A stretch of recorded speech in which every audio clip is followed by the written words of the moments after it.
Hi, this is Career Coaching X's and O's, and my name is Mark Anthony Peterson. Before we jump into today's topic, how to get noticed by your boss, I want to give you a little background on me so that I don't have to do it for every show. I'm a graduate of a prominent New England area college. I received my MBA from that same prominent New England area college. After leaving that prominent New England area college, I worked for a packaged good company that focused on cereal, one of the leading cereal manufacturers in the world.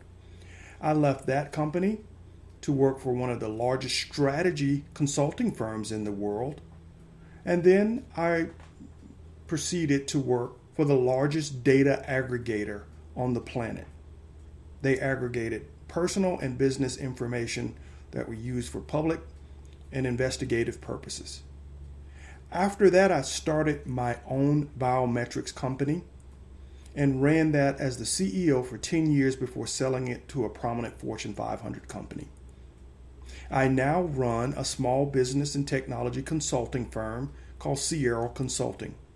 And a small part of our practice is executive coaching, helping individuals who want to climb the corporate ladder. This podcast, Career Coaching X's and O's, is dedicated to that practice. And we want to share many of the findings and learnings that we have in the sessions with the individuals that we work with on this podcast. So today's show, How to Get Noticed by Your Boss, is one that I ran into early in my career as an executive with one of the largest strategy houses on the planet, where a lot of my mentees repeated to me over and over again, I don't feel like anyone notices me. And I could understand that working at a strategy consulting firm because our schedule started with us leaving out early Monday mornings and returning to the office late Fridays. There was very little water cooler time where you could socialize and get to know your peers, let alone your bosses. Because your bosses 9 times out of 10 were out on client engagements as well. So it made it very difficult to get noticed. Typically, you got noticed because of the quality of your work. And if everyone else is out there putting out some exceptional work, you had to do that with some exceptional clients to have your name float to the top. So that became a critical point that I wanted to help many of my mentees figure out how to get their name circulated amongst the people who made decisions about promotions. So let's jump in to today's topic, how to get noticed by your boss. The number one way, take initiative. When I first joined the strategy consulting firm, I spent several weeks on what they called the beach. And no, this is not a sandy tropical getaway that they send high-paid consultants to when they're not working on client engagements. That just means you're sitting in the office waiting to be assigned, and typically you're given busy work and or training assignments to improve your skills before you're staffed on a client engagement. So I was on the beach as a brand new consultant. I had to learn how to be a great consultant. I saw that as an opportunity to use the firm's resources to develop my brand, to develop some expertise.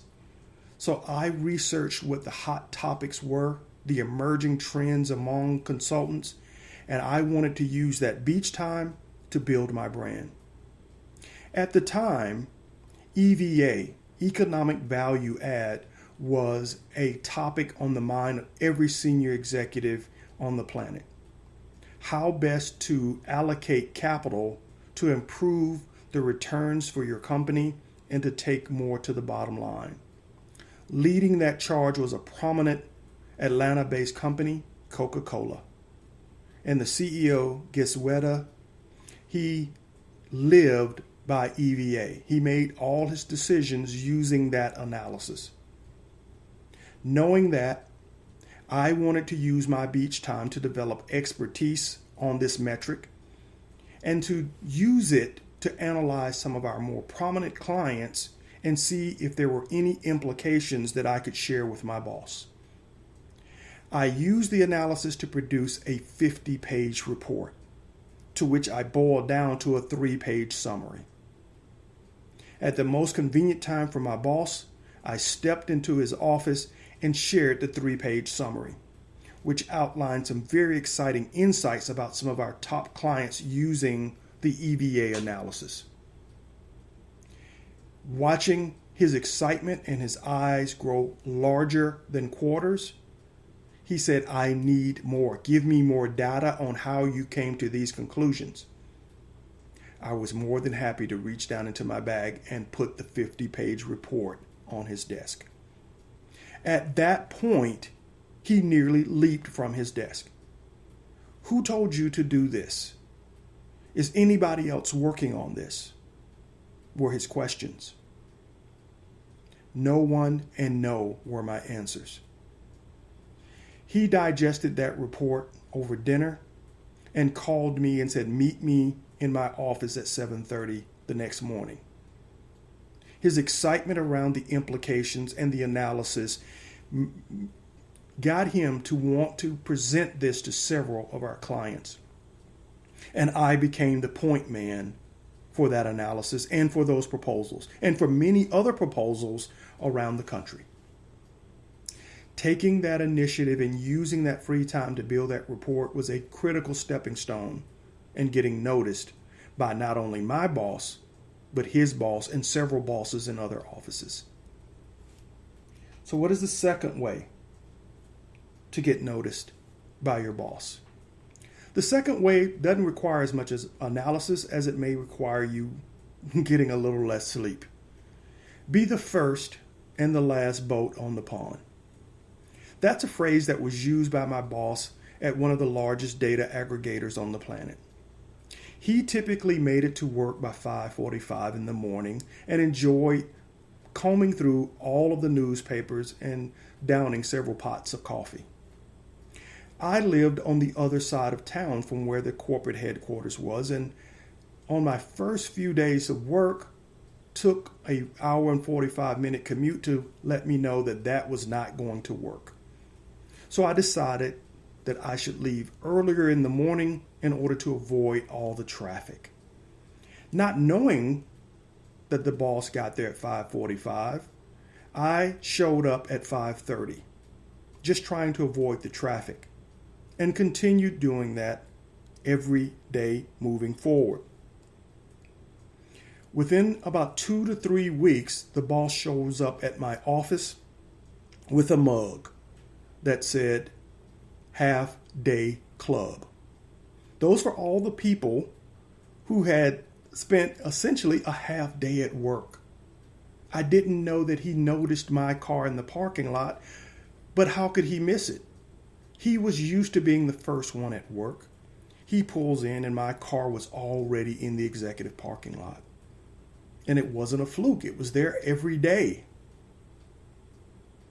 I'm not saying that you have to do these kinds of things, but it got me noticed and started several early morning conversations with the boss with no distractions, where I was able to bounce ideas off of him, share insights, talk about the business unit that I was running, and get his help in making sure that I was delivering the type of value that was most important to the company. People pay lots of money to spend quiet time with executives, and I got that every day by showing up at 5:30.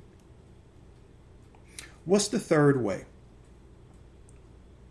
Prepare for your meetings with your boss and make the most of those dramatic moments.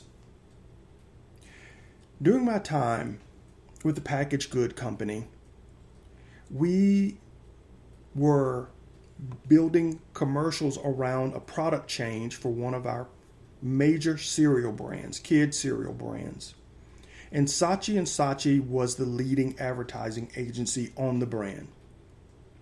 And whenever they would bring a commercial pitch for a major initiative like this, we would have several meetings in preparation for meeting with the big boss.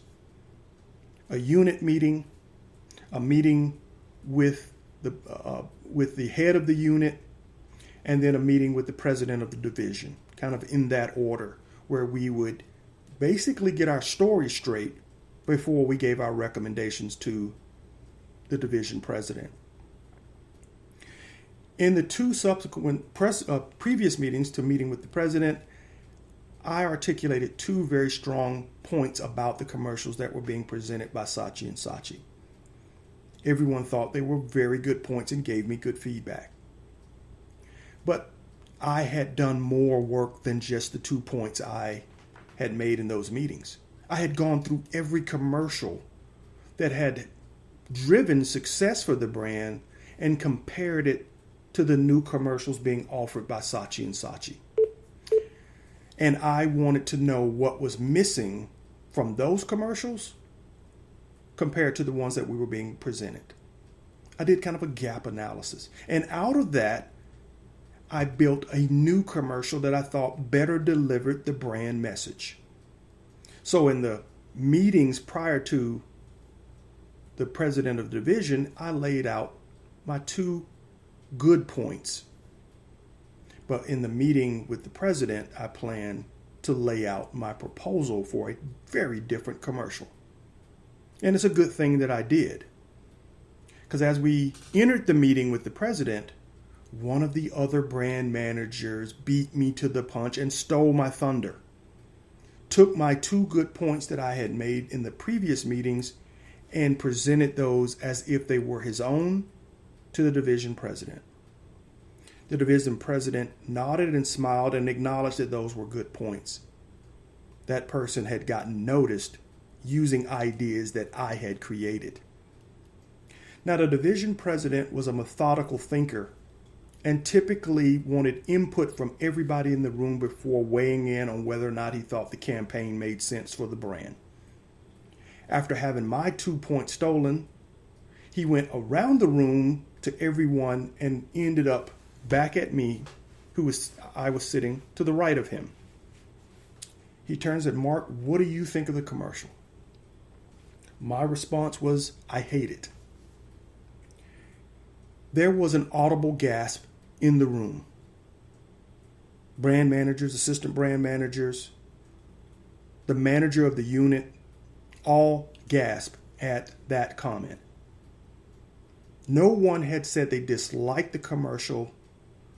No one had offered any ideas to the contrary about moving forward with the commercial. But I was sitting there saying I hated it. When he turned and said why, I had 5 reasons why I didn't. Starting first with the belief that the stars of the commercials that were being presented by Saatchi & Saatchi were not good brand ambassadors. Bo Jackson was one of those stars in the commercial, and my question back to the division president was, do you actually believe Bo Jackson eats a kid cereal? My feedback was, Bo Jackson eats hog for breakfast. Not bacon, hog. Look at how big he is. And Cheryl Tiegs, the other star, probably eats 1 flake of a bowl of cereal, not a full bowl. These are not great brand ambassadors. In fact, they're the stars. They absorb all the attention and nothing is left over for the brand. There was a pregnant pause of about 5 seconds as he stared at me for saying those things about the Saatchi & Saatchi commercial. Then he turned to the Saatchi team and asked them the exact same questions I had just presented to him. Do you think Bo Jackson eats the cereal? And their answer was, well, we can ask. The boss turns back to me. Well, Mark, what should we do? At that point, I pulled out my flip chart and showed him the commercial that I thought best represented the brand. I made the cereal the star of the commercial and had no other people in it other than the cereal, and told the story of the brand. Again, another pregnant pause. And the boss turns to Saatchi and says, make that commercial. To get that moment, I had to prepare. Hours of review of previous winning commercials, analyzing them, and then performing a gap analysis on what was to be presented in order to have the confidence to make that proclamation in the meeting.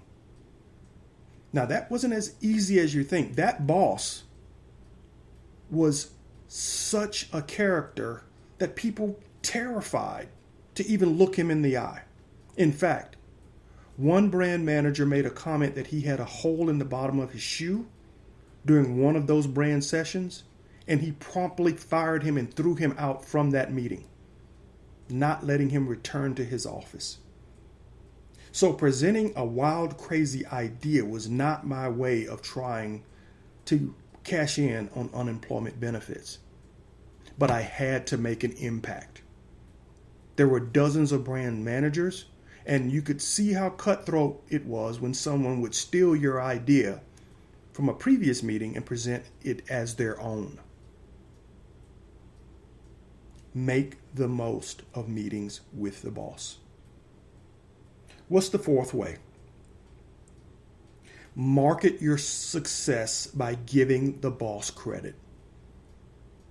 You see this sometimes in sports when a fantastic player is awarded the MVP, the most valuable player, and he or she will ask all the other team members to come and accept the award with them, acknowledging that they could not win that award without the help of team.